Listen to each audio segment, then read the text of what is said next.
how much of training or how much of rehearsals did you do for the dancing in Fitoor? For the Dance in Fitoor. For the Pashmina song? Not as much as we would have liked, because it was kind of a last minute decision to add the song, and when they decided to add it, it was well into December when most people were planning their Christmas holidays and what all holidays, so there weren't many people around. And then once they decided, the choreographer who was kind of zeroed in to do it, Bosco, he was in Bangkok shooting for another he song. wasn't even around. Yeah. So what we had done is actually we had kind of just started just to, because that vibe, that lyrical contemporary dance, you have to, I mean, ideally you have to have a lot of training. So just to kind of get a comfort level, we had started on something for about 3 days. But then when Bosco came back, he saw what was happening, and he didn't like it. It wasn't what he visualized.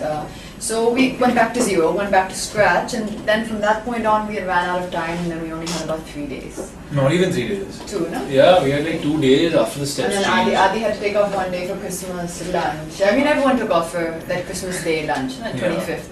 So we just kind of left it in God's hands by the end of it. I think those 3 days, 2-3 days that we did without well, Bosco I left there. myself in his hands. I was very much in his Luckily, hands. I didn't drop her.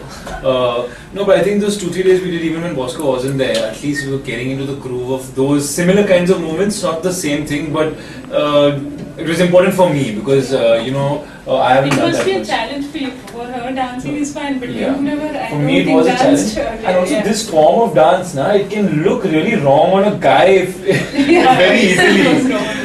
If it goes wrong, it can go very wrong. So to find that balance was a bit of a challenge, but I think we all kind of sometimes, it happens very often on film where things are not ideal, but you have very little time to do it, and that gets the best out of people also. So, in a way, maybe it was a blessing that we had all that pressure. I mean, I'm obsessive about a lot of things, but especially with dance, because according to me, see, acting is a matter of opinion. I'll ask you if you liked Mere Bali Ki Duna, and you look like you might say yes, because she's got a nice smile in her eyes, and Sir might say no. It's a matter of an opinion. You cannot prove yourself right, and Sir cannot prove himself wrong, because acting is it's a creative opinion, right? It's subjective. Thank you for the word, Ali. Subjective. But to me, dance is not as subjective as acting. So it's kind of a right way and a kind of wrong way. It still is subjective, still is, but a little bit less so. So for Dhroom 3, I had really gotten obsessed. That was the correct definition when people ask us nowadays, what is your Fitoor? That I was obsessed with that.